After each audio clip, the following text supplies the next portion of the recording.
The rain fell in sheets across downtown Chicago, turning the streets into rivers of gray water that reflected the cold light of 1,000 office windows. Kellen Drake stood at the floor-to-ceiling window of his corner office on the 47th floor of Drake Industries, watching the storm batter the city below. His reflection stared back at him. A man of 42 with silver threading through his dark hair, wearing a suit that cost more than most people earned in a month. He looked successful. He looked powerful. He looked completely hollow. The divorce papers sat on his mahogany desk behind him, freshly signed. 3 years of marriage dissolved in 12 pages of legal language. Victoria had taken the penthouse in New York, the villa in Tuscany, and what remained of his ability to feel anything at all. Not that there was much left to take. She had accused him of being emotionally absent, of building walls so high that not even love could scale them. She was right. He had known it even as he signed his name on the final page. His phone buzzed. Another message from his assistant reminding him about the board meeting in the morning. Another message from his lawyer confirming the asset division. Another message from his brother asking if he wanted to talk. He silenced them all. Kellen pressed his forehead against the cold glass and closed his eyes. 42 years old, billionaire, founder of one of the most successful technology companies in the world. And completely, utterly alone. His parents had passed years ago. His brother lived across the country and only called when he needed something. His friends were business associates who would disappear the moment his usefulness ended. Victoria had been his last attempt at connection, and she had walked away saying she felt lonelier married to him than she ever had single. Maybe she was right. Maybe he was incapable of love. Maybe the walls he had built after his daughter died were too high to ever come down. He did not like to think about that, about Grace, about the car accident 12 years ago that took his 5-year-old daughter and left him with nothing but a scar on his chest and a hole in his heart that no amount of money could fill. He had buried his grief in work, in acquisition, in the relentless pursuit of success that meant nothing to anyone including himself. The storm intensified outside. Lightning cracked across the sky, and Kellen watched it illuminate the city in stark white flashes. He should go home, he should eat something. He should do any of the normal things that normal people did when their marriages ended. Instead, he grabbed his coat and headed for the elevator. He needed to walk. He needed to feel the rain on his face and remember that he was still alive, even if he could not remember why that mattered. The streets were nearly empty at this hour. Most sensible people had taken shelter from the downpour, leaving only the desperate and the lost wandering through the storm. Kellen walked without direction, letting the rain soak through his expensive coat and plaster his hair to his forehead. He deserved to feel cold. He deserved to feel something. He found himself outside a small diner on the corner of Madison and Clark, the kind of place he had not entered in decades. The neon sign flickered in the rain, advertising hot coffee and homemade pie. Through the foggy window, he could see a handful of patrons hunched over their meals, seeking warmth from the storm. He pushed through the door before he could talk himself out of it. The bell above the door chimed his arrival. A few heads turned to look at him, curiosity flickering in their eyes at the sight of a man in a $3,000 suit dripping rainwater onto their linoleum floor. Kellen ignored them and slid into a booth near the back, facing the door. Old habit. His therapist had once called it hypervigilance, a remnant of childhood trauma that never quite healed. He just called it surviving. A waitress appeared with a menu and a tired smile. She did not seem impressed by his suit or his watch or any of the markers of wealth he wore like armor. She just asked what he wanted to drink and disappeared when he said coffee. Kellen stared at the menu without reading it. The words blurred together into meaningless shapes. What was he doing here? What was he doing anywhere? The divorce would be finalized by the end of the week. The board would meet tomorrow to discuss quarterly projections. His life would continue in its empty routine, and nothing would change. Nothing ever changed. The bell above the door chimed again. Kellen looked up automatically, watching as a small figure slipped through the entrance. A child, a little girl, maybe 7 or 8 years old, with dark braids escaping from under a hood that was several sizes too big for her. She was soaking wet, her thin jacket no match for the storm outside. She stood in the doorway for a moment, scanning the room with eyes that seemed too old for her face. Her gaze landed on Kellen, and she tilted her head like a bird examining something curious. Then, to his complete shock, she walked directly toward his booth. Kellen straightened in his seat, uncertain what to do. He looked around for a parent, a guardian, anyone who might be accompanying this child, but she appeared to be alone.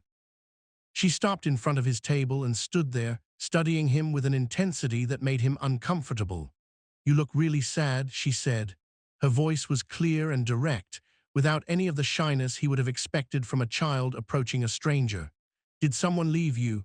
Kellen blinked. He opened his mouth to respond, but no words came.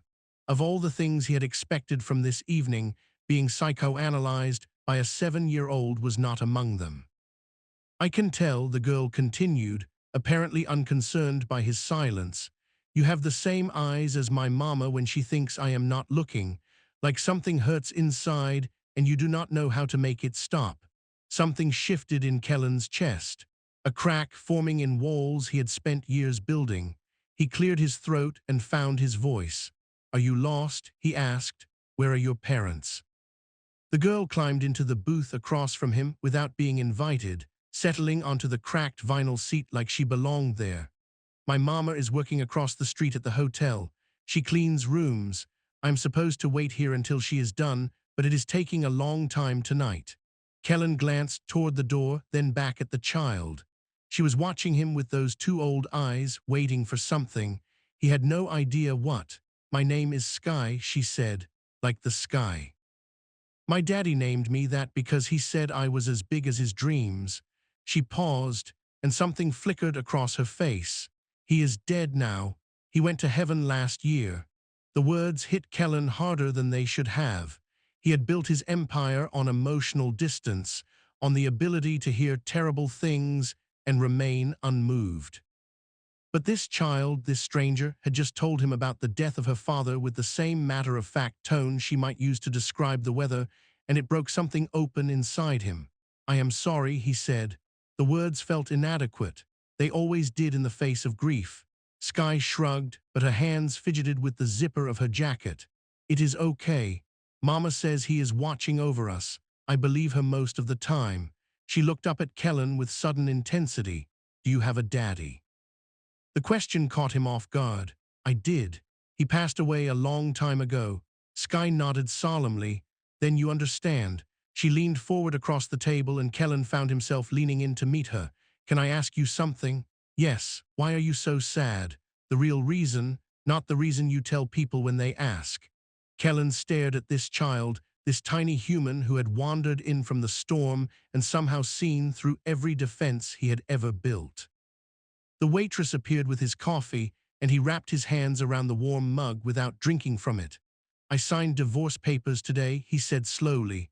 "My wife left me because I could not let her in, because I do not know how to love people anymore." He paused, surprised at his own honesty.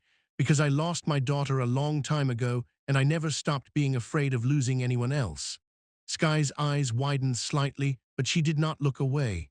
"What was her name?" "Your daughter, Grace." "That is a pretty name." Sky reached across the table and put her small hand on top of his, a gesture of comfort that he had not received from anyone in years. "I am sorry she went to heaven. I bet she was really nice." Kellen felt his throat tighten. She was the best thing that ever happened to me." They sat in silence for a moment, the rain continuing its assault on the windows outside. The diner hummed with quiet conversation and the clink of dishes. Kellen could not remember the last time he had told anyone about Grace. He could not remember the last time anyone had asked. Sky withdrew her hand and sat back in the booth, her expression thoughtful. "You know what I think," she said. "I think you need a family, like my mama and me. We are not much, but we are good at being family." She paused, and a small smile crossed her face. "You could be my Earth daddy if you wanted. I already have a Heaven daddy, but it is nice to have both." Kellen choked on his coffee. "I am sorry, what?" "An Earth daddy," Sky repeated patiently, as if explaining something obvious to someone very slow. "My daddy in heaven takes care of the big things, like making sure the sun comes up and my dreams are nice. But an Earth Daddy takes care of the small things, like making sure I have lunch for school and someone to scare away bad dreams. She studied him seriously. You would be good at it, I think. You have kind hands. Before Kellen could formulate any kind of response to this extraordinary proposition, the bell above the door chimed again. A woman rushed in from the rain, her uniform marking her as one of the hotel housekeeping staff. She was perhaps 30, with tired eyes and the same dark braids as her daughter, currently escaping from under a rain-soaked headscarf. Her gaze found Sky immediately, and relief flooded her face before being quickly replaced by concern when she noticed who her daughter was talking to. Sky, the woman said, hurrying toward the booth. Honey, I told you to wait by the counter. What are you doing? I made a friend, Mama. Sky gestured toward Kellen with a bright smile. His name is Sad Man, and I asked him to be my Earth Daddy. The woman's expression cycled through several emotions in rapid succession. Horror, embarrassment, protective suspicion, and something else that Kellen could not quite identify. She pulled her daughter out of the booth and positioned herself between the child and Kellen like a shield. I am so sorry, she said, her voice carrying the practiced apology of someone used to smoothing over difficult situations. Sky does not understand boundaries. We will leave you alone. Kellen stood, surprising himself with the urgency of the motion. Wait, please. He held up his hands in a gesture of peace. She was not bothering me. We were just talking. The woman studied him with sharp, assessing eyes. She took in his expensive suit, his designer watch, his whole appearance of wealth and privilege. Suspicion deepened in her gaze. With all due respect, sir, what does a man like you want with talking to my daughter? It was a fair question. Kellen wished he had a good answer. She approached me, he said. I was sitting here alone and she asked me why I was sad. He paused, aware of how strange this must sound. She was right, I am sad, and talking to her helped somehow. The woman's expression softened slightly, though the suspicion did not entirely fade. She glanced down at Sky, who was watching the exchange with intense interest. Mama, Sky said, tugging on her mother's hand. He lost his daughter. Like we lost Daddy, he understands. Something shifted in the woman's face. The defensive posture relaxed fractionally. She looked at Kellen with new eyes, seeing past the suit and the watch to something underneath. I am sorry for your loss, she said quietly, and I am sorry for yours. They stood there for a moment, two strangers bound by grief, while the rain pounded against the windows and the diner continued its quiet business around them. I am Imani, the woman said finally, Imani Turner, and this is my daughter Sky, Kellen Drake. Imani's eyes widened slightly. She clearly recognized the name. Everyone in Chicago did, but to her credit, she did not react with the fawning or the greed that usually accompanied such recognition. Instead, she pulled Sky closer and took a small step back. We should go, she said. It is past her bedtime. Wait, Kellen said again. He reached into his pocket and pulled out a business card, not for any business reason, just because it was the only thing he had to offer. I know this is strange. I know you have no reason to trust me, but your daughter said something tonight that I have not been able to stop thinking about. Imani took the card but did not look at it. What did she say? She asked me to be her Earth Daddy. Kellen heard how absurd the words sounded coming from his mouth, but he pressed on anyway. And I think she might be right that I need a family, not to replace anything, not to buy anything, just to be part of something real. Imani stared at him. The card trembled slightly in her hand. Mr. Drake, she said carefully, I do not know what you are going through, but my daughter is not a charity case or a project or whatever wealthy people do when they feel empty inside. She is my child. She is all I have left of her father, and I will not let anyone hurt her.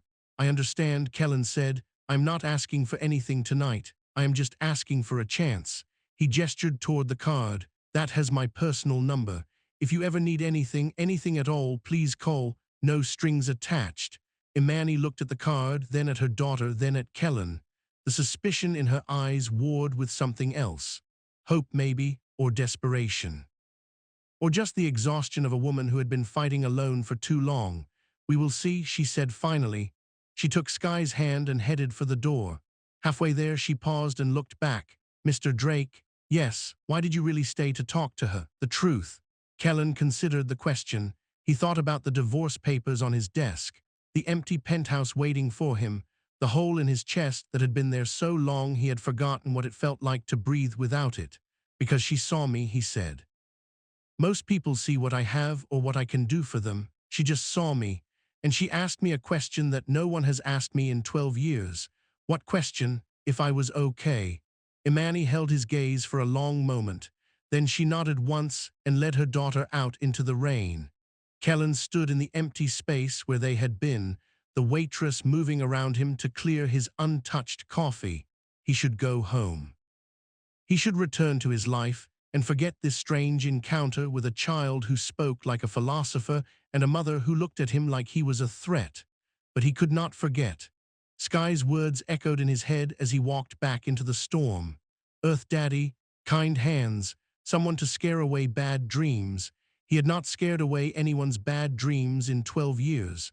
Not since Grace. Maybe it was time to try again. Before we continue, tell us where in the world you are watching from and what time it is right now. Someone near you might be watching too, and do not forget to subscribe to support the work we do on this channel. The next morning, Kellen sat through his board meeting without hearing a single word. His executives droned on about market projections and quarterly earnings and all the things that used to matter to him. Now they felt like noise, static filling the space where something else wanted to grow. After the meeting, his assistant reminded him about 3 conference calls and a dinner with potential investors. He canceled all of it. His assistant stared at him like he had grown a second head, but she did not argue.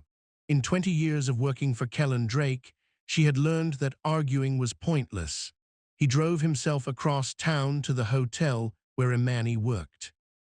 It was a middling establishment, neither luxury nor budget, catering to business travelers and tourists who wanted to be close to downtown without paying downtown prices.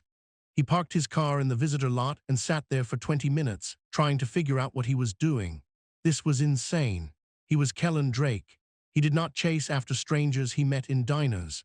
He did not change his entire schedule because a 7-year-old asked him to be her Earth Daddy. He had responsibilities, expectations, a reputation to maintain. He got out of the car anyway. The front desk clerk looked at him with barely concealed surprise when he asked if Imani Turner was working today. She made a phone call, spoke quietly into the receiver, and then directed him to wait in the lobby.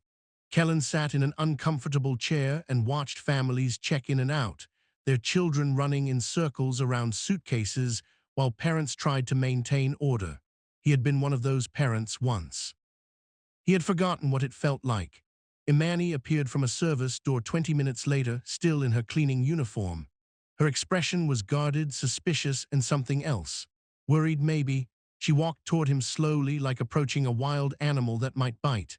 "Mr. Drake," she said, "I did not expect to see you here." "I know." He stood, aware of how he towered over her.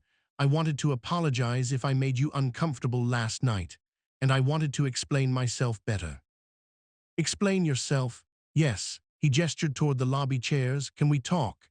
Imani hesitated. She glanced toward the front desk, then back at him. "I have 15 minutes until my break is over. That is enough." They sat in the uncomfortable lobby chairs, facing each other like adversaries in a negotiation, which Kellen supposed was not far from the truth. "My daughter told me what you talked about last night," Imani said. "She told me about your daughter, Grace." Kellen nodded. The name still hurt to hear. "She died 12 years ago, car accident. I was driving." He watched Imani's face for judgment but found only quiet attention. "I have never forgiven myself. I do not think I ever will, but I have also never talked about it. Not to my wife, not to my therapist, not to anyone. Until last night when a 7-year-old stranger asked me the right question." Imani was quiet for a moment. "What do you want from us, Mr. Drake?" "I do not know." The honesty surprised him. "I'm not a good man, Ms. Turner. I'm not even sure I am a kind one.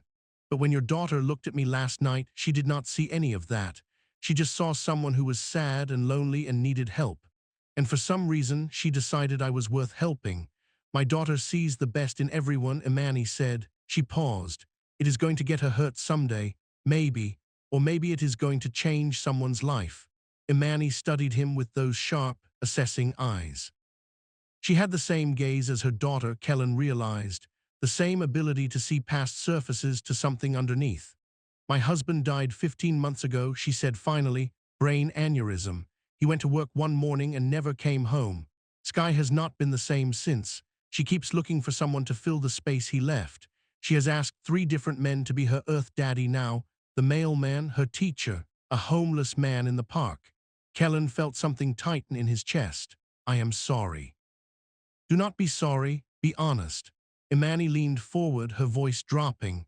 I have spent the last 15 months protecting my daughter from people who want to take advantage of her. Men who see a fatherless girl and think she is easy. Women who think I am desperate and will accept any help with any strings attached. I have learned not to trust anyone, Mr. Drake, especially not billionaires who show up at my workplace after meeting my daughter once.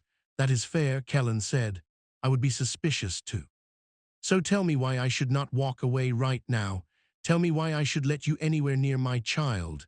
Kellen thought about the question. He could offer money. He could offer connections, opportunities, a better life for both of them, but he knew instinctively that those were the wrong answers. Imani did not want his wealth. She wanted his truth. Because I have nothing to offer except myself, he said. No angle, no agenda. Just a broken man who met a remarkable child and felt something he has not felt in 12 years. Hope, he paused. And because I think your daughter might be right. I think I need a family, not to save me or fix me, but to remind me why any of this matters. Imani held his gaze for a long moment. The lobby buzzed with activity around them, but it felt like they were alone in their own small world. Sky gets out of school at 3:15, she said finally. I usually cannot pick her up because of work. If you are serious about this, about whatever this is, you can pick her up today. I will call the school and add you to the list. She leaned closer and her voice went hard. But if you do anything, anything at all to hurt my daughter, I will destroy you. I do not care how rich you are. I do not care how powerful you are. I will find a way. I understand, Kellen said. And for the first time in a long time, he felt like he was exactly where he was supposed to be. The elementary school was a modest brick building on the south side, far from the gleaming towers of downtown, where Kellen spent most of his time. He arrived 20 minutes early and sat in his car, watching parents and nannies gather near the entrance. They looked at his expensive car with curiosity, wondering who this stranger was in their neighborhood. When the bell rang, children poured out of the building in a flood of color and noise. Kellen got out of his car and scanned the crowd, suddenly anxious. What if Sky did not remember him? What if she had changed her mind? What if this whole thing was a mistake?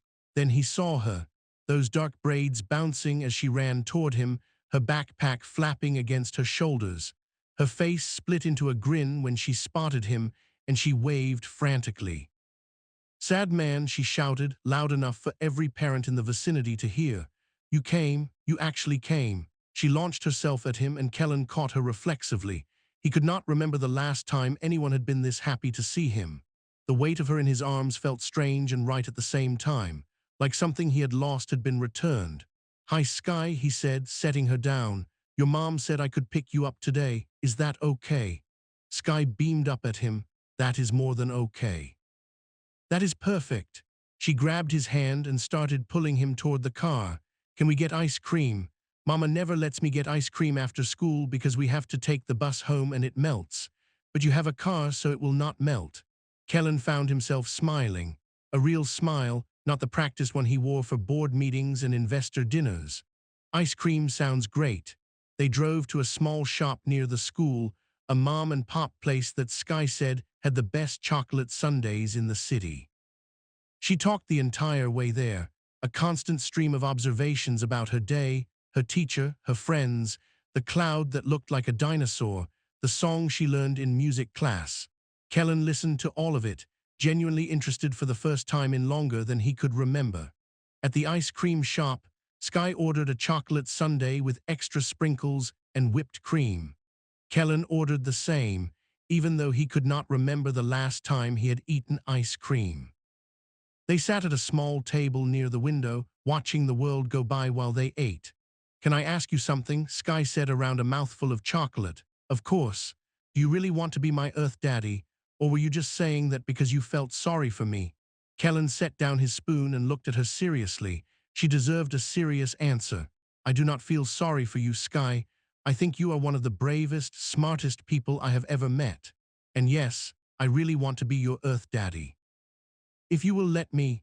Sky considered this, her expression thoughtful. What about my mama? She is scared of you, I know. I am going to try to show her that she does not need to be. How? By showing up. Kellen thought about all the times he had failed to show up in his life, all the promises he had broken, all the people he had let down, every day, for as long as it takes. Sky nodded solemnly. She extended her pinky finger across the table. Pinky promise, she said. That is the most serious kind of promise. You cannot break it or your pinky falls off. Kellen felt a laugh bubble up in his chest, surprising him. He hooked his pinky around hers. Pinky promise. They finished their ice cream and drove to the hotel to wait for Imani's shift to end. Sky did her homework in the lobby, while Kellen helped her with math problems that seemed absurdly simple and impossibly important at the same time. 2 plus 3 equals 5. 7 minus 2 equals 5. Basic arithmetic that somehow felt like learning to breathe again. When Imani appeared from the service door, she stopped short at the sight of them. Her daughter at the lobby table, textbooks spread out around her. Kellen Drake, billionaire CEO, hunched over a second-grade math worksheet with a look of intense concentration on his face. Mama, Sky called, waving her over. Sad man helped me with my homework. Did you know he is really bad at spelling, but really good at math? Imani approached slowly, her eyes moving between her daughter and this stranger who had somehow inserted himself into their lives. She seemed to be waiting for the catch, the moment when his true intentions would reveal themselves. Thank you for picking her up, she said carefully. It was my pleasure. Kellen stood, gathering Sky's papers into a neat pile. I was wondering if I could take you both to dinner. Nothing fancy, just a meal. Imani hesitated. She looked at her daughter, who was nodding eagerly. Please, Mama. Please, please, please. He promised we could go somewhere with real plates, not plastic ones. Something flickered in Imani's eyes. A memory, maybe, of times when real plates were normal instead of a luxury. Okay, she said finally, but somewhere close. And not expensive. I do not accept charity. It is not charity, Kellen said. It is just dinner. They went to a small Italian restaurant a few blocks from the hotel, the kind of place with checkered tablecloths and candles in wine bottles. Not expensive, but warm. Real plates, as Sky had requested. The little girl exclaimed over everything, from the bread basket to the pasta shapes to the dessert menu that featured something called a chocolate volcano. Kellen watched her chatter and felt something unfamiliar settle in his chest. Peace, maybe, or contentment, or just the simple pleasure of being in the company of people who expected nothing from him except his presence. Tell me about your husband, he said to Imani during a lull in Sky's monologue about the merits of different pasta shapes. Imani's face softened. Marcus was a teacher, 4th grade. He loved kids, loved helping them discover things about themselves. She smiled at the memory. He used to say that every child was a mystery waiting to be solved, that our job as adults was not to give them answers, but to help them find their own questions. He sounds like a good man. He was the best man I ever knew. Imani's eyes grew distant.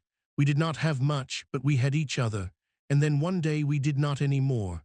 Sky had fallen quiet, listening to the adults talk about her father. She reached across the table and took her mother's hand. It is okay, Mama, she said softly. Daddy is still with us, just in a different way.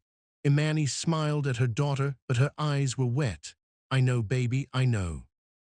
They finished dinner and Kellen drove them home, a small apartment in a neighborhood that had seen better days. He walked them to the door and stood awkwardly on the threshold, unsure of the protocol for saying goodbye to people he had only known for 24 hours but felt like he had been waiting for his whole life. Thank you, Imani said, for today. She still looked suspicious, but there was something else underneath it now. Curiosity, maybe, or the beginning of trust. Can I come back tomorrow? Kellen asked. Imani studied him for a long moment. Then she glanced down at her daughter, who was looking up at Kellen with undisguised hope. We will see, she said, but she was almost smiling when she closed the door. Kellen drove home to his empty penthouse. He walked through rooms that cost more than most people earned in a lifetime and felt nothing but the absence of life within them. He thought about Sky's chatter and Imani's guarded eyes and the simple pleasure of a meal shared with people who had no agenda.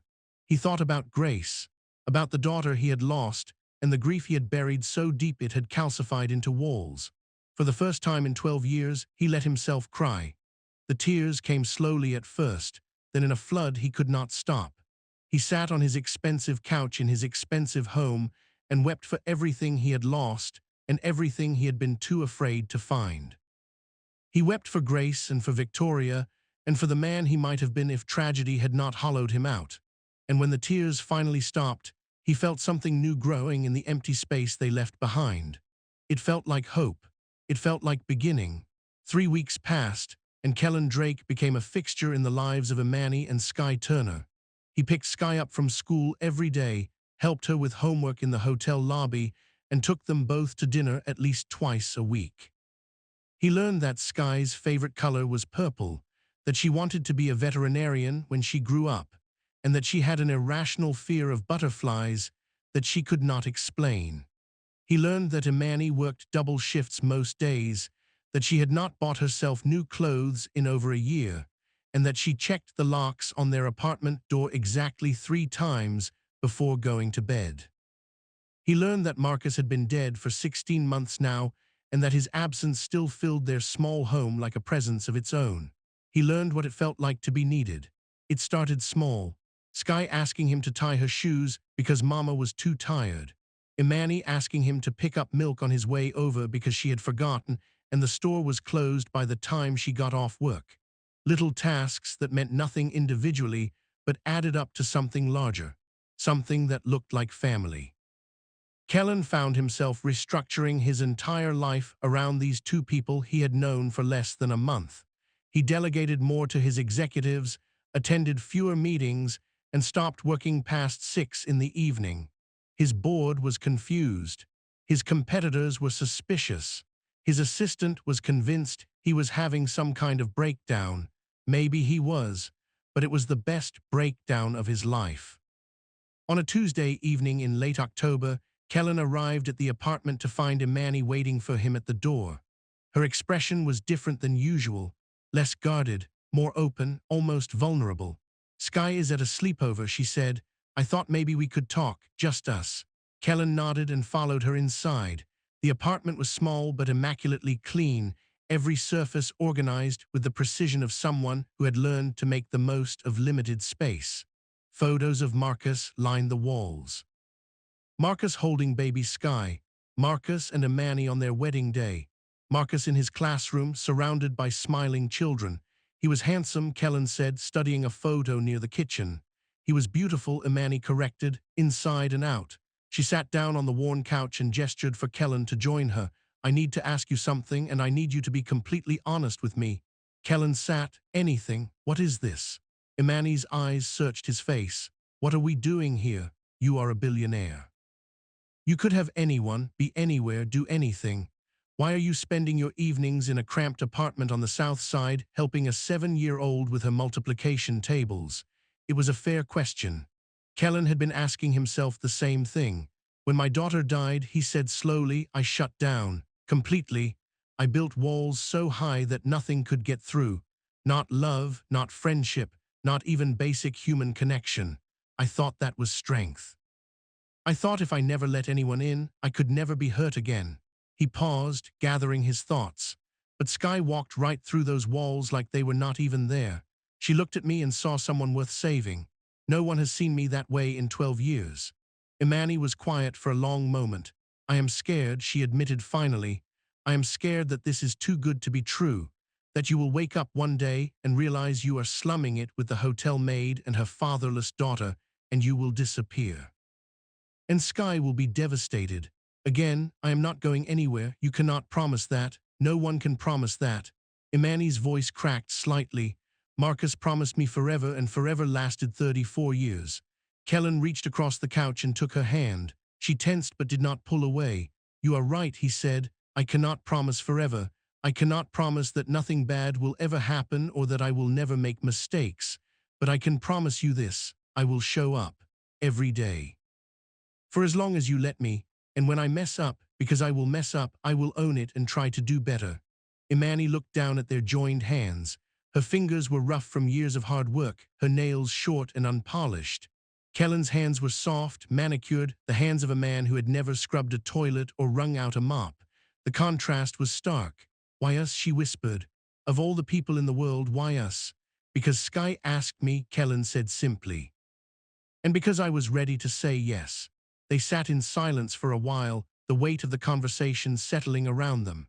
Outside, the city hummed with its usual noise. Cars honking, sirens wailing, neighbors arguing through thin walls. Inside, there was only the sound of two people learning to trust each other. Marcus would have liked you, Imani said finally. She squeezed his hand once, then let go. He always said that the measure of a man is not what he has, but what he is willing to give up. What did he give up? Everything. Imani smiled sadly. He gave up a scholarship to a prestigious school to stay close to his sick mother. He gave up job offers in other cities because he did not want to leave his students. He gave up sleep and free time and personal ambitions to make sure Sky had the best childhood possible. She looked at Kellen with something new in her eyes. He would have given up his life for her if he could have chosen. Kellen thought about his own choices. The companies he had acquired, the rivals he had crushed, the relationships he had sacrificed on the altar of success. He had spent his life accumulating things that did not matter and losing things that did. I want to be better, he said, not just for Sky, for myself. I have wasted so much time being afraid of connection. I do not want to waste any more.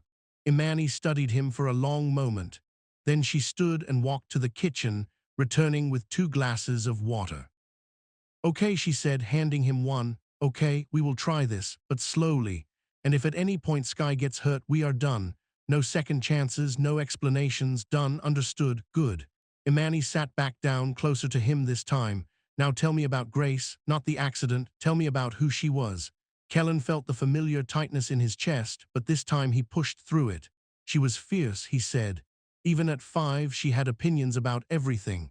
What color the sky should be. Why vegetables were a conspiracy. Whether dogs were better than cats. He smiled at the memory. She used to make up songs about everything. Brushing teeth, taking baths, walking to the car. Everything was a musical in her world. She sounds wonderful. She was the best part of me. Kellen's voice wavered. When she died, I thought the best part of me died too. But now I think maybe it was just sleeping, waiting for someone to wake it up. Imani reached over and touched his arm gently. She is waking it up, she said. Sky, she has that effect on people, I know. Kellen covered her hand with his, I know. The weeks continued to pass, and Kellen settled into a rhythm he had never known before. Mornings at the office, dealing with the business of running an empire. Afternoons with Sky, learning about her world and letting her into his. Evenings with both of them, sharing meals and stories and the simple pleasures of domestic life. He attended his first parent-teacher conference and sat in a tiny chair designed for someone 1/4 his size, while Sky's teacher talked about her progress in reading and math. He helped chaperone a field trip to the zoo and learned that 7-year-olds have approximately infinite energy and 0 sense of personal space. He sat through a school play where Sky had one line and delivered it with the confidence of a Broadway star. Each experience cracked his walls a little more. Each moment of connection healed something that had been broken for over a decade. November arrived with cold winds and the first hints of snow. Sky started talking about Thanksgiving, about the feast her daddy used to make every year, about the way he would let her help mash the potatoes even though she always made a mess.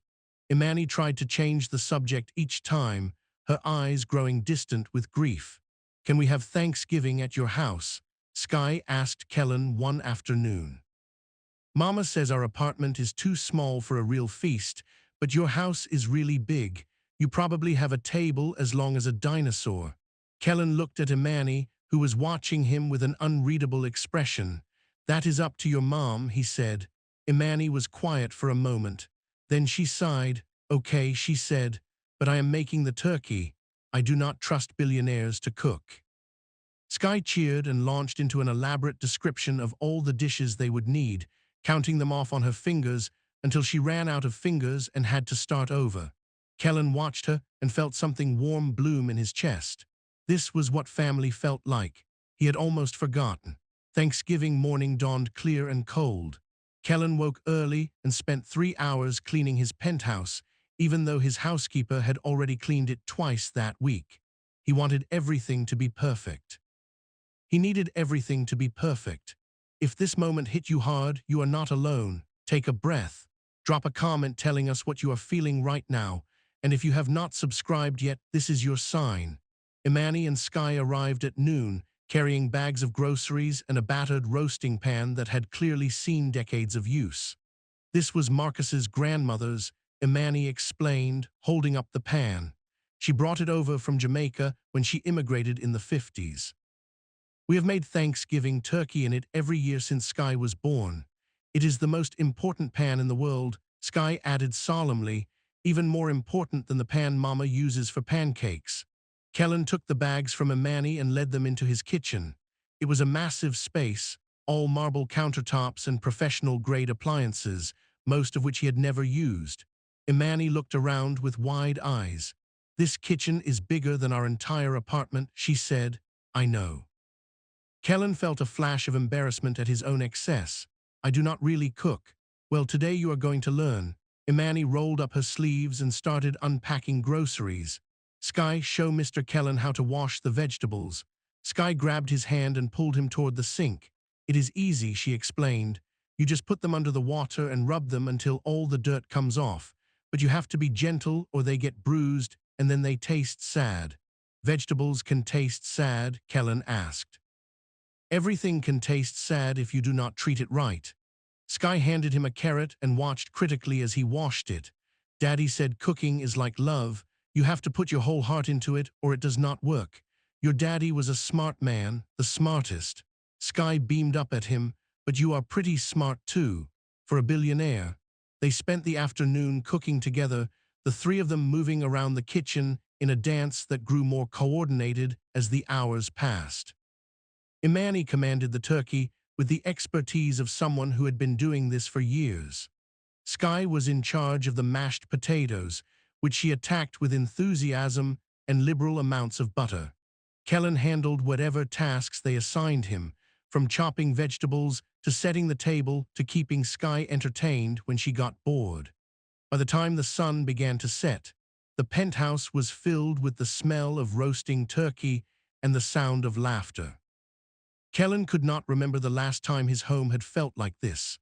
Alive, warm, full. They sat down to eat at the massive dining table that Kellen had purchased years ago and never used.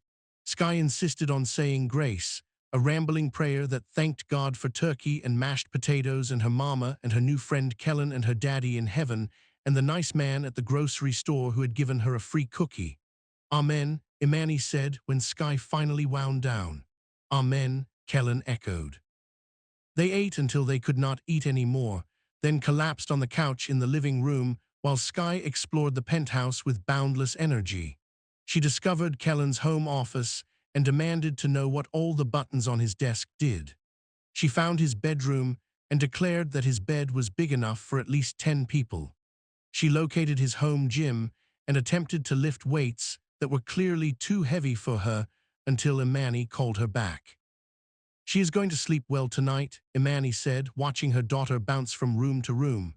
"She is amazing," Kellen replied. "You have done an incredible job with her." Imani was quiet for a moment. "Marcus did most of it. I just tried to keep going after he was gone. That is not nothing. That is everything." Imani looked at him with those sharp, assessing eyes. Then she did something she had never done before. She leaned over and rested her head on his shoulder. "Thank you," she said softly, "for today." For all of it, Kellen felt his heart swell. He put his arm around her carefully, giving her space to pull away if she wanted. She did not. "Thank you for letting me be part of it." They sat like that for a while, watching Sky explore and exclaim and fill the empty spaces of Kellen's home with life. The sun set outside the floor-to-ceiling windows, painting the sky in shades of orange and pink. For the first time in 12 years, Kellen felt like he was exactly where he belonged. Then his phone buzzed. He ignored it at first, not wanting to break the spell of the moment, but it buzzed again and again. And again. You should get that, Imani said, sitting up. Kellen pulled out his phone and felt his blood run cold. The screen was filled with notifications. News alerts, text messages, missed calls, all saying the same thing. Billionaire Kellen Drake's secret family. Reclusive CEO spotted with mystery woman and child. He clicked on one of the links with trembling fingers. The article was from a tabloid site, but it had already been picked up by major news outlets. There were photos. Him and Sky at the ice cream shop. Him and Imani at the Italian restaurant. Him picking Sky up from school, all taken without his knowledge. All now plastered across the internet for the world to see. The article speculated wildly. Was this his secret daughter from an affair? Was Imani a gold digger who had targeted him for his money? Was the child a prop in some elaborate scheme to improve his public image after his divorce? What is it? Imani asked, her voice tight with concern. Kellen handed her the phone without a word. He watched her face as she read, watched the color drain from her cheeks, watched the walls go up behind her eyes, the same walls he had seen when they first met. They know where Sky goes to school, she said quietly. They have pictures of her, of my baby. Imani, I am so sorry. I did not know anyone was following us. I should have been more careful. She stood up abruptly, putting distance between them. Sky, she called, her voice sharp. Get your things, we are leaving. Mama. Sky appeared in the doorway, her expression confused. But we have not had dessert yet. Now, Sky, the little girl's face crumpled. She looked between her mother and Kellen, clearly sensing that something had gone wrong but not understanding what. Did I do something bad? She asked in a small voice. No, baby. Imani's voice softened slightly. You did not do anything wrong. We just need to go home. Kellen stepped forward. Imani, please, let me help. I can fix this. Fix this. Imani turned on him, her eyes blazing. How are you going to fix this? My daughter's face is all over the internet. People are calling me a gold digger and her an illegitimate child. My boss already texted me asking if this is going to cause problems for the hotel. She shook her head. I knew this was too good to be true. I knew it. This is not my fault, Kellen said, even as he realized how hollow the words sounded. Of course it is your fault. You are Kellen Drake. Paparazzi follow you everywhere. You should have known this would happen. You should have protected us. She was right. He knew she was right. He had been so focused on his own transformation, his own healing, that he had not stopped to consider the consequences for the people he was dragging into his spotlight. I am sorry, he said again. It was inadequate, but it was all he had. Imani gathered Sky's things in silence. The little girl was crying now, confused and frightened by the sudden change in atmosphere. She reached for Kellen as her mother pulled her toward the door. Earth, Daddy, she sobbed. Why is Mama mad? Did you do something wrong? The words cut through Kellen like a knife. I made a mistake, he said, kneeling down to her level, but I am going to fix it. I promise. Imani stepped between them, blocking his view of Sky. Do not make promises you cannot keep, she said coldly. Come on, Sky. The door closed behind them with a sound of finality. Kellen stood in the middle of his living room, surrounded by the remnants of their Thanksgiving feast, and felt the walls closing in around him. He had done this. He had brought them into his world without protecting them from it, and now he might have lost them forever. The next few days were a nightmare. The story spread like wildfire, picked up by every major outlet and dissected by every talking head with an opinion. Kellen's publicist went into overdrive, issuing statements and threatening lawsuits, but the damage was already done. Imani's face was everywhere. Sky's face was everywhere. Their lives had been invaded by a world they never asked to be part of. Kellen tried to call Imani, but she did not answer. He went to her apartment, but she refused to open the door. He waited outside Sky's school, but Imani had changed her pickup time to avoid him. He was losing them. He could feel it happening, and he was powerless to stop it. On the fourth day, his brother called. I saw the news, Daniel said. His voice was cautious, uncertain how Kellen would react. Are you okay? No, Kellen admitted, I am not. Do you want to talk about it? Kellen almost said no, almost retreated into the familiar safety of his walls, but something had changed in him over the past 2 months, something that made isolation feel more painful than vulnerability. I met a little girl, he said.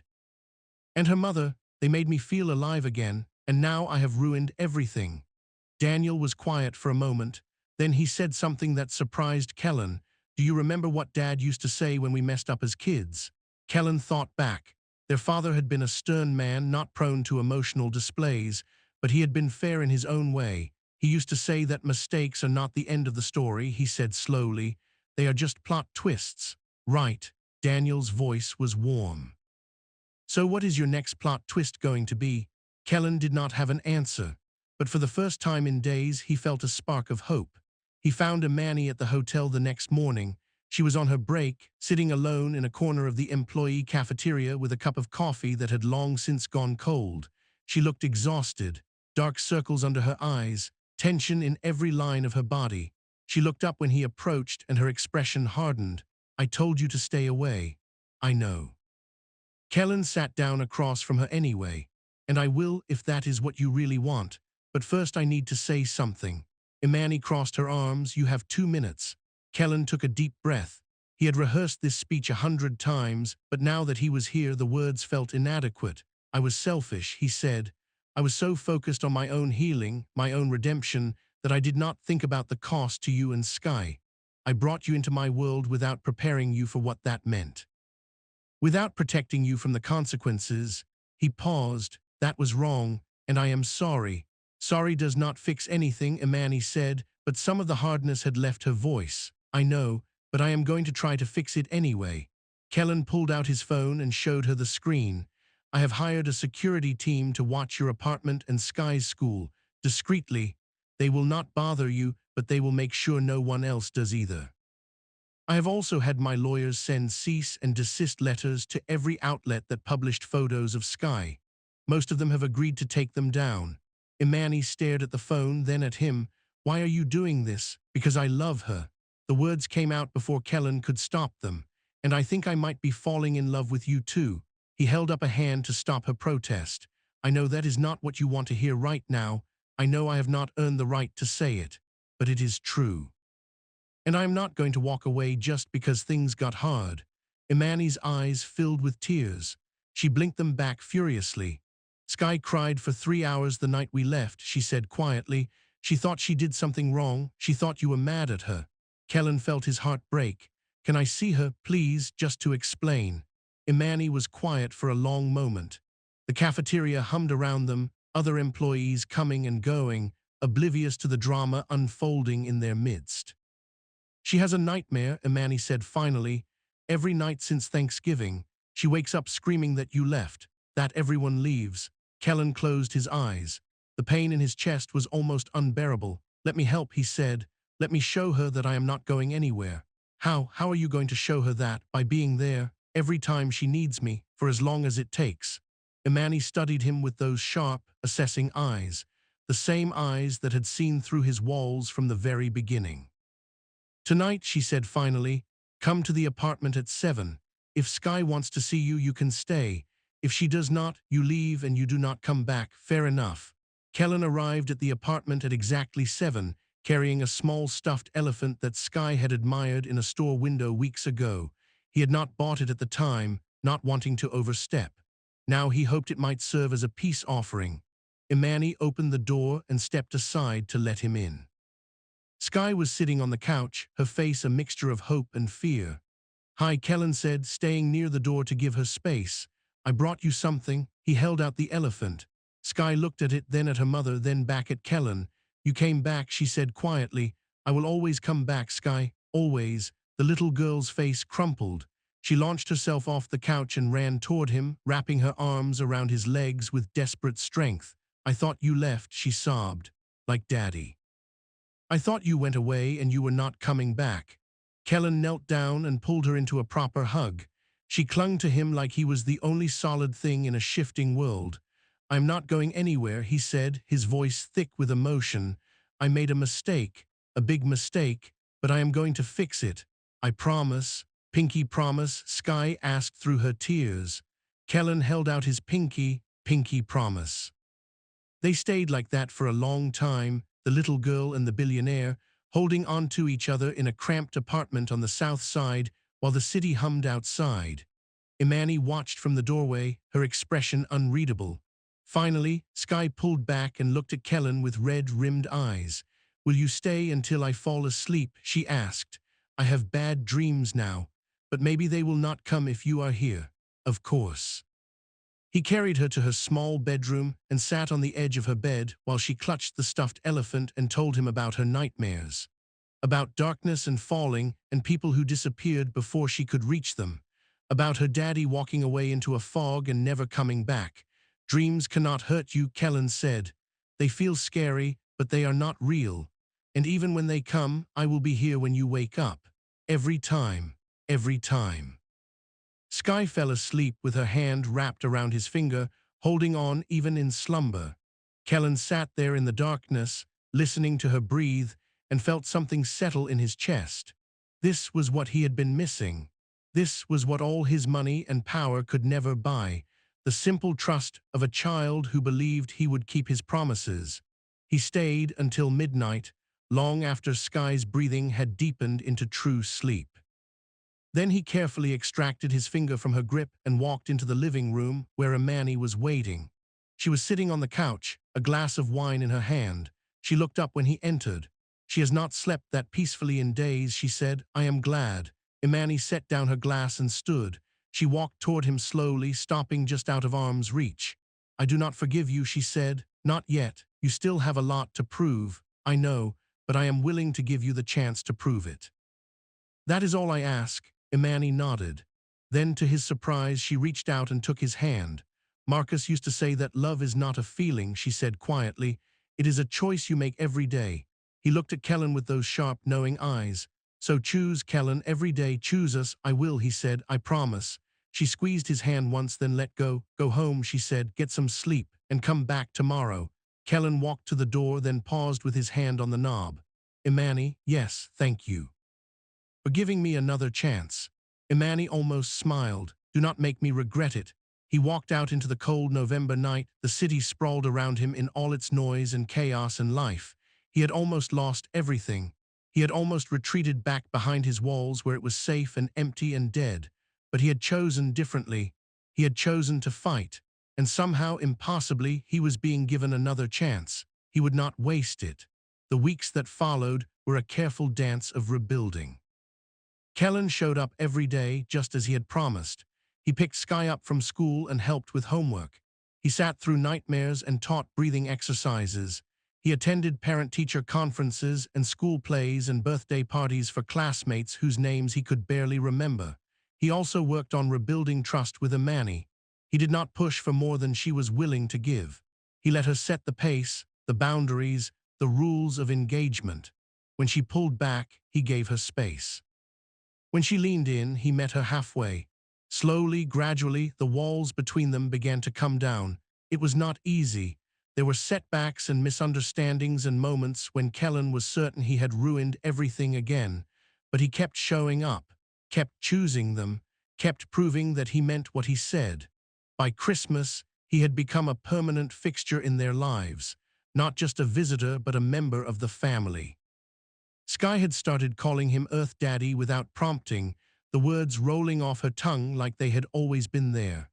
Imani had started letting him stay for dinner without asking, assuming his presence as if it were the most natural thing in the world. On Christmas Eve, they decorated a tree together in Kellen's penthouse. Sky insisted on putting the star on top, which required Kellen to lift her above his head while she stretched with all her might. Imani watched from the couch, wrapped in a blanket, a mug of hot cocoa in her hands. Higher, Sky demanded. I can almost reach. You are as high as you can go, Kellen laughed. Any higher and you will be on the ceiling. Sky made a sound of frustration, then lunged forward and managed to hook the star onto the top of the tree. It wobbled precariously but stayed. I did it, she crowed. I did it. Kellen set her down and they both stepped back to admire their work. The tree was a mess of mismatched ornaments and tangled lights, nothing like the professionally decorated trees Kellen had grown up with. But it was theirs, and that made it perfect. It is beautiful, Imani said. Kellen looked at her, at the soft light of the tree reflected in her eyes, and felt something shift in his chest. Yes, he said, it is. That night, after Sky had fallen asleep clutching her stuffed elephant and dreaming of presents, Kellen and Imani sat together on the couch, watching the lights of the tree twinkle in the darkness. "Can I ask you something?" Imani said. "Anything." She turned to face him, her expression serious. "Where do you see this going? Us, all of this?" Kellen thought about the question. He thought about the life he had been living before Sky walked into that diner. The empty penthouse, the failed marriage, the walls he had built to keep out pain and love in equal measure. Then he thought about the life he was living now, the noise and chaos and mess of sharing space with two people who demanded nothing from him except his presence, the joy of watching Sky discover the world, the peace of sitting beside Imani in comfortable silence. "I see forever," he said, "if you will let me." Imani was quiet for a long moment. Then she reached over and took his hand. "Marcus proposed to me on Christmas Eve," she said, 12 years ago. "He took me to this little park near our apartment and got down on one knee in the snow. He did not have a ring, he did not have money, he just had himself, and that was enough." Kellen felt his heart racing. "Imani, I'm not ready for that," she continued. "Not yet, I need more time, but I want you to know that I am thinking about it, about a future with you." Kellen squeezed her hand. "I will wait, as long as it takes." Imani smiled.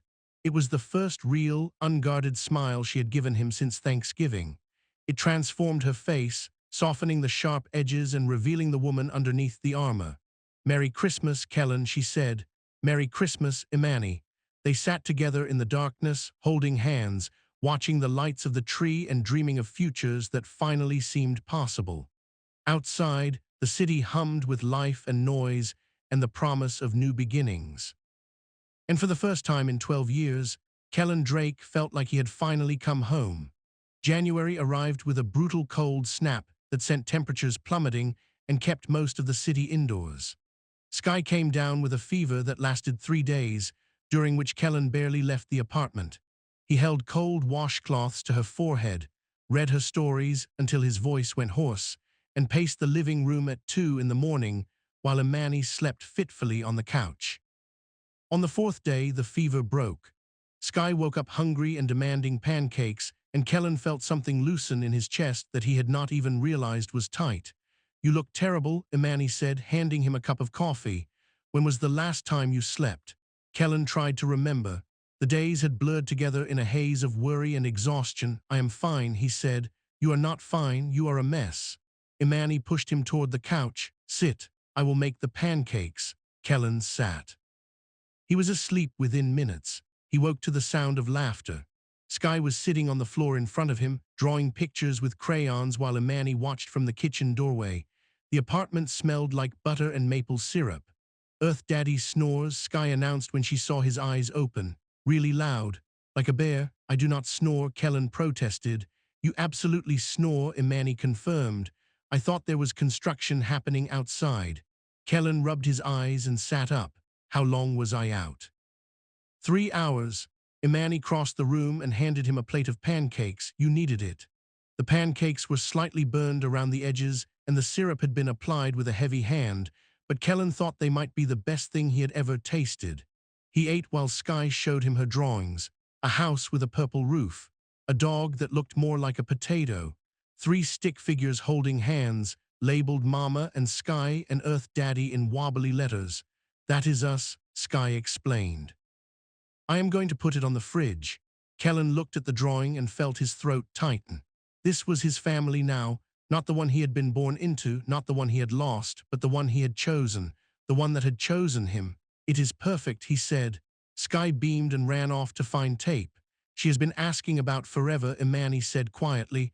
She sat down next to Kellen on the couch. "Whether you are going to stay forever, whether we are going to be a real family." "What did you tell her?" "I told her that forever is complicated, that no one can promise forever, but that you are here now and that is what matters." Kellen set down his plate. "What do you want, Imani? Not what is safe, not what is practical. What do you actually want?" Imani was quiet for a long moment. She looked at the drawing Sky had made, at the 3 stick figures holding hands. "I want to stop being afraid," she said finally. "I want to believe that good things can last. I want Sky to grow up knowing that love does not always leave. I want that too, then we have to be brave."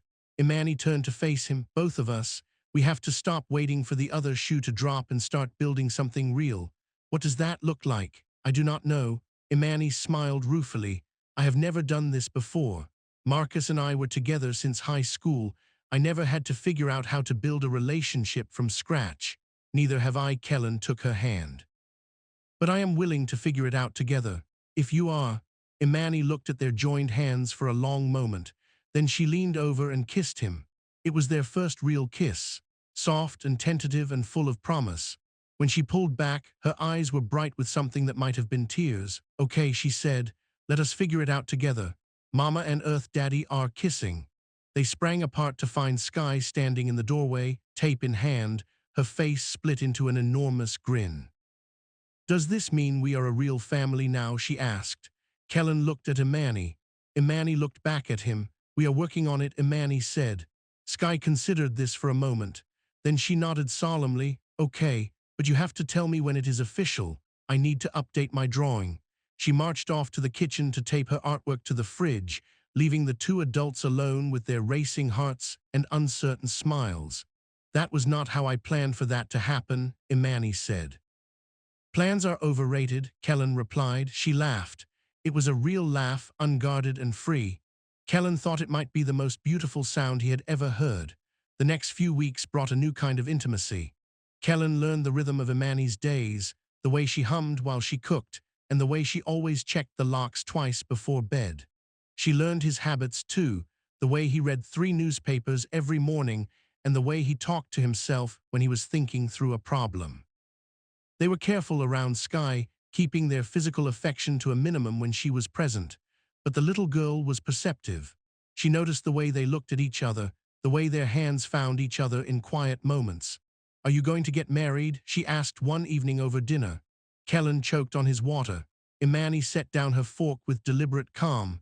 That is a big question, she said. I know. Sky shrugged. But Jenny Martin's mom got a new boyfriend and they got married after 6 months.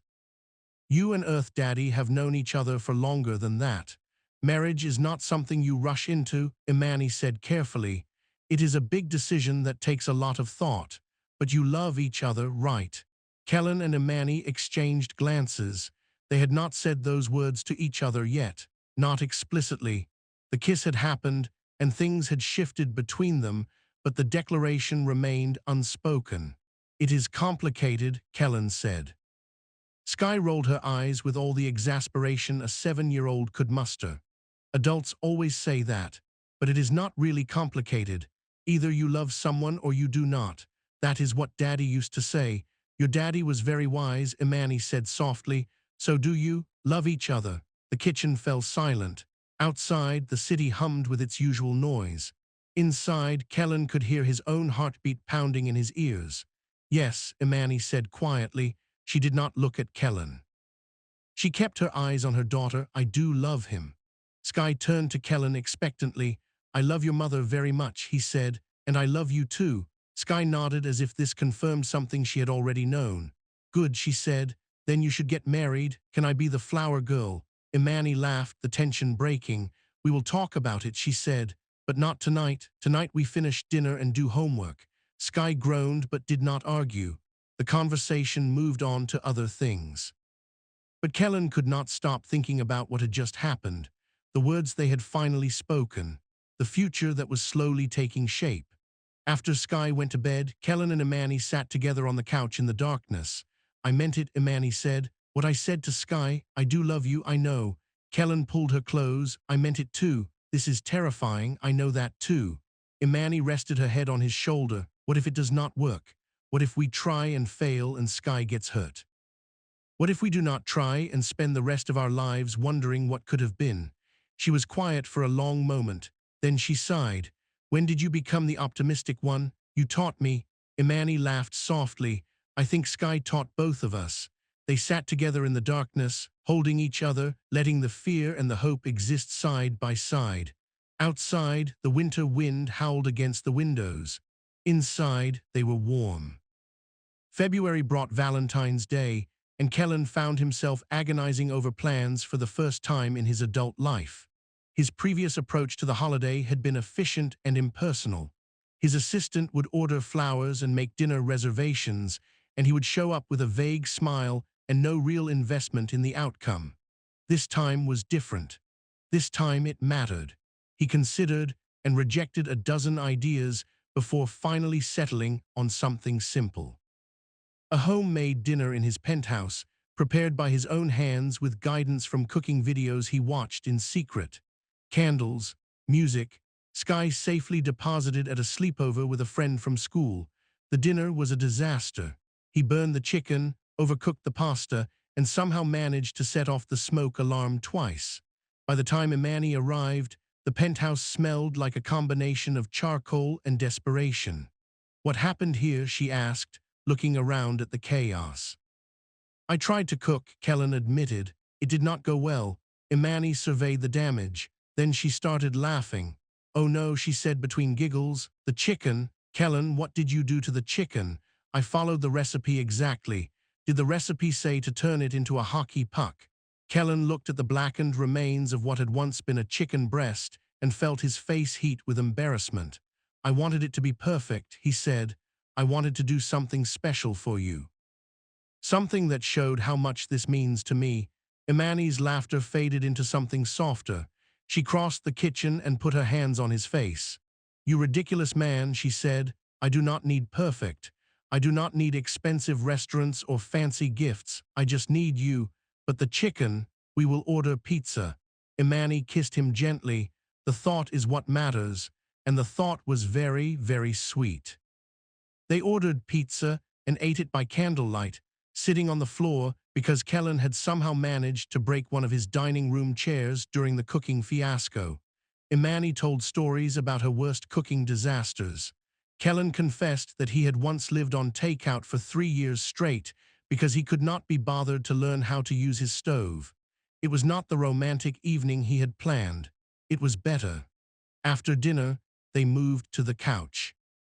The city glittered outside the windows, a sea of light stretching to the horizon. Imani curled against his side, warm and present and real. "I have been thinking," she said, "about what Sky asked, about marriage." Kellen felt his heart rate spike. And I think I am ready." Imani sat up so she could look at him, "Not right away, not tomorrow, but eventually, if you still want that." "Imani Turner," Kellen said. "Are you proposing to me?" She laughed. "No. I am telling you that when you propose to me, I will say yes. That is not how proposals usually work. Nothing about us has been usual. Why start now?" Kellen pulled her close and kissed her. When they finally broke apart, both of them were smiling. "I love you," he said. "I love you too." Imani rested her forehead against his. "Now call the pizza place and order another one. I am still hungry." The weeks that followed felt like a dream. Kellen found himself walking through his days with a lightness he had not known since before Grace died. He smiled at strangers. He was patient in meetings. He even caught himself humming once, a habit he had not indulged in since childhood. His brother noticed the change immediately. "You are different," Daniel said over lunch. "Less angry." "I was never angry." "You were always angry. You just hid it well." Daniel studied him over his sandwich. "This woman must be something special." "She is." "And the little girl, Sky, how is she doing?" Kellen thought about Sky, about her laugh and her questions and the way she looked at him like he hung the moon. "She is amazing," he said. "She sees the world differently than anyone I have ever met. Everything is an adventure. Everything is a discovery. Being around her reminds me what it was like to believe that anything was possible." Daniel was quiet for a moment. Then he said something that surprised Kellen. "I never thought you would let yourself love again." "After Grace, neither did I. I am glad you did." Daniel reached across the table and squeezed his brother's arm. "You deserve to be happy, Kellen. I hope you know that. I am starting too." They finished their lunch in comfortable silence, two brothers who had spent years growing apart finally finding their way back to each other. March arrived with the first hints of spring.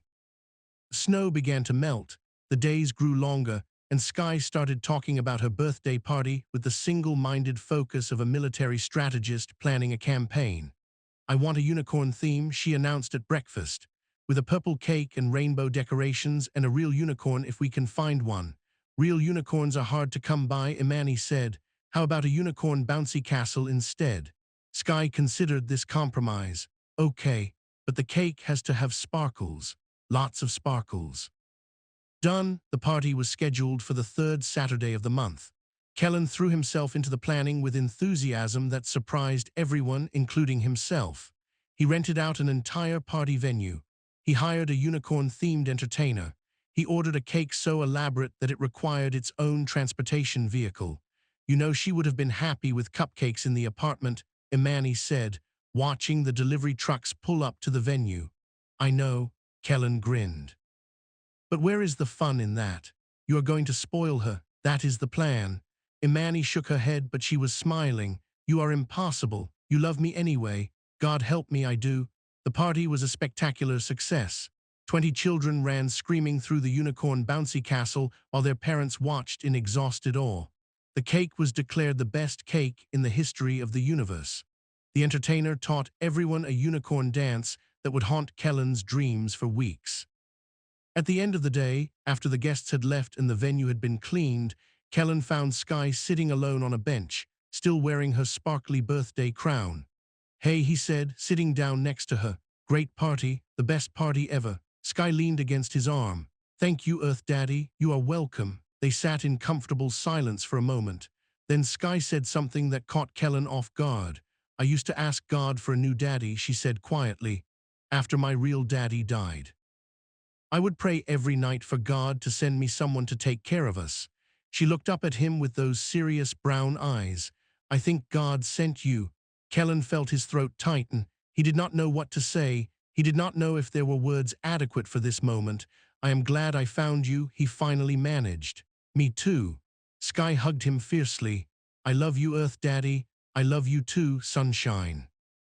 They stayed like that for a long time, the billionaire and the little girl, wrapped in an embrace that meant more than either of them could express.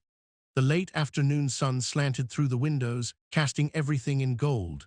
Later, after Sky had fallen asleep in the car on the way home, Imani reached over and took Kellen's hand. She called you Earth Daddy, she said. She has been calling me that since we met. No, I mean she really means it now. Before it was like a game, a nickname, but now it is real to her. You are her father in every way that matters. Kellen looked in the rearview mirror at Sky's sleeping face. Her crown had slipped sideways, and there was cake frosting in her hair. I do not deserve her, he said. Maybe not. Imani squeezed his hand. But she chose you anyway. We both did. They drove home through the darkening streets, a family in all the ways that mattered, heading toward a future that finally felt possible. But storms do not announce themselves. They gather in the distance while you are not paying attention, building strength and fury until they are ready to break. And Kellen's storm was already on its way. It started with a phone call. A Tuesday morning in late March, just as Kellen was leaving for the office. The number was unfamiliar, but he answered anyway. Kellen Drake. The voice on the other end was female, cultured, and cold as ice. This is Victoria Hayes. I am sure you remember me. Kellen stopped walking. Victoria Hayes.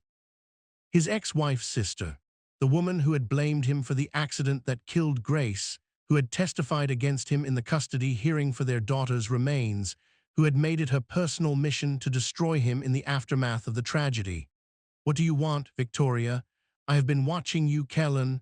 The tabloids, the news stories, that charming little family you have assembled for yourself. She paused. It is quite touching, really.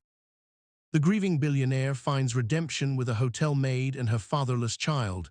Very heartwarming. Get to the point. The point is that I have information. Information that I think would interest your new girlfriend very much. About Grace, about the accident, about your role in what happened. Kellen felt ice forming in his veins. There is nothing to tell. The investigation cleared me. Investigations can be bought. Evidence can be suppressed. Victoria's voice was sharp with malice. I have spent 6 years digging, Kellen. 6 years finding the people you paid off, the witnesses you silenced, the truth you buried. And now I have enough to destroy you. You are lying. Am I then? Why do you sound so scared? Kellen did not answer. He could not answer. Because the truth was he was scared. Not of Victoria, not of her threats, but of what she might say to Imani, what she might tell Sky. The accident had been exactly that. An accident.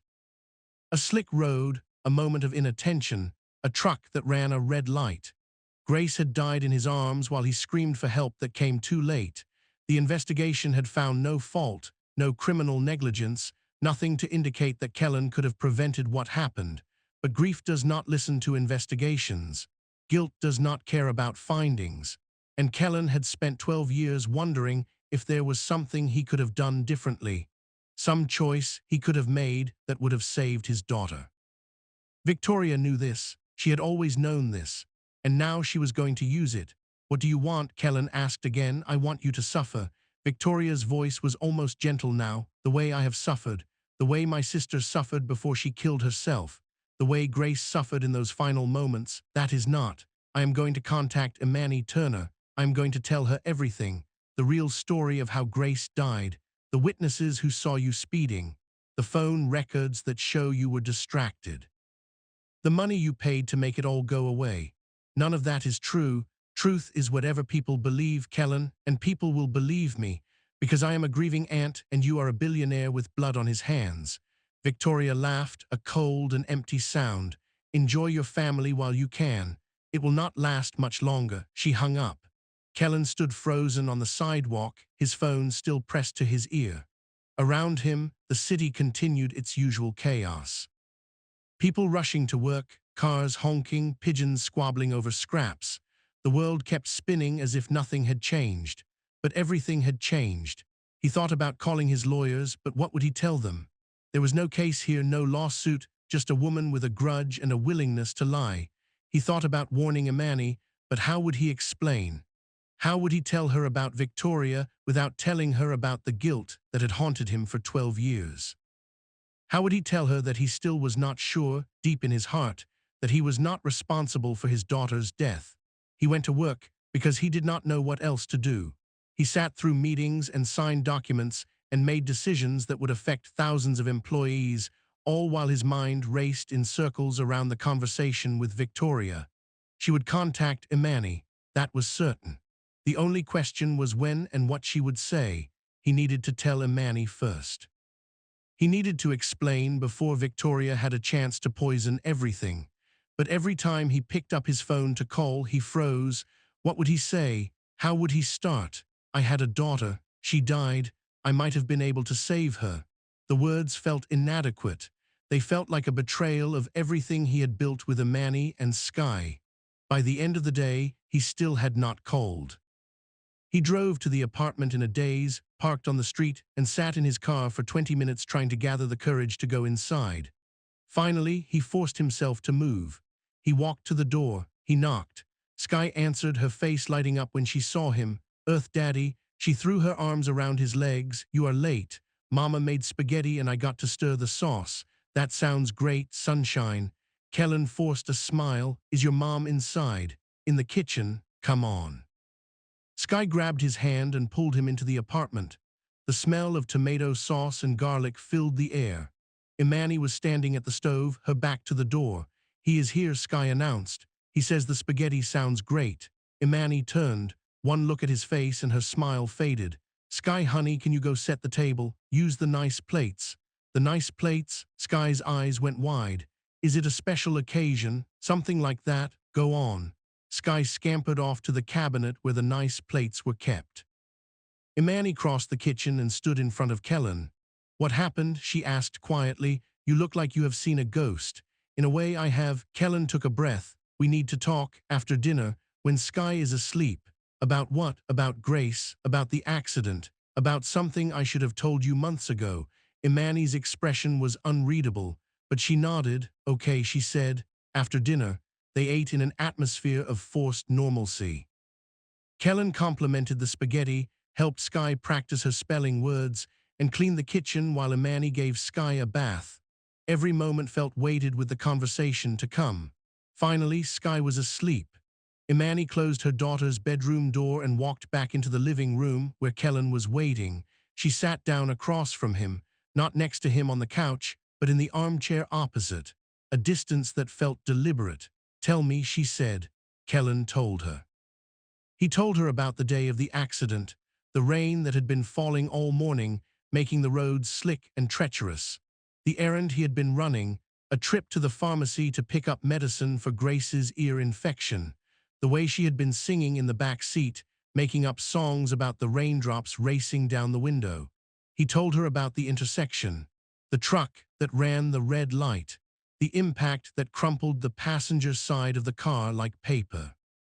The silence that followed, broken only by his own screaming. He told her about holding Grace as she died, about the blood and the sirens and the way her hand had gone limp in his, about the funeral and the investigation and the marriage that shattered under the weight of grief. And he told her about Victoria, about the phone call that morning, about the lies she was planning to spread. She blames me, Kellen said. His voice was raw. She has always blamed me, and maybe she is right. Maybe if I had been driving slower, maybe if I had taken a different route, maybe if I had just stayed home that day. Kellen, Imani's voice was gentle. The truck ran a red light. That was not your fault, I know. Kellen's hands were shaking. I know that is what the investigation said. I know that is what everyone told me, but I was her father. I was supposed to protect her, and I failed. Imani was quiet for a long moment. Then she stood and crossed the room. She sat down next to him on the couch and took his trembling hands in hers. Marcus died of a brain aneurysm, she said. Did I ever tell you the details? Kellen shook his head. He was at work, teaching a class. One minute he was explaining fractions to a room full of third graders, and the next he was on the floor. He was dead before the ambulance arrived. Imani's voice was steady, but Kellen could see the pain beneath. For months, I tortured myself with what-ifs. What if I had made him go to the doctor when he complained about headaches? What if I had insisted he take a day off? What if I had kissed him goodbye that morning instead of arguing about who forgot to buy milk? I am sorry. The point is that grief makes us look for someone to blame, even when there is no one, even when it was just a terrible thing that happened for no reason. Imani squeezed his hands. Grace's death was not your fault, Kellen, just like Marcus's death was not my fault.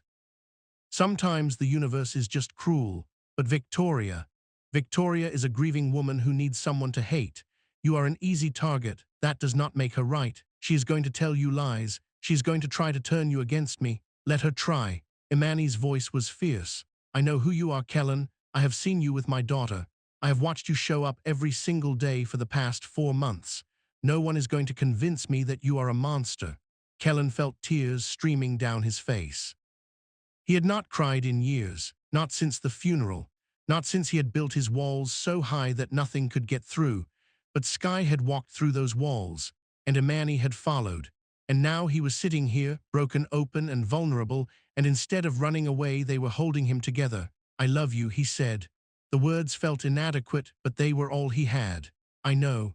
Imani wiped the tears from his face with gentle fingers. I love you too.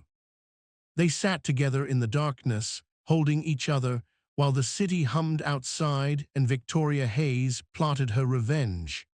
The storm was coming, but they would face it together.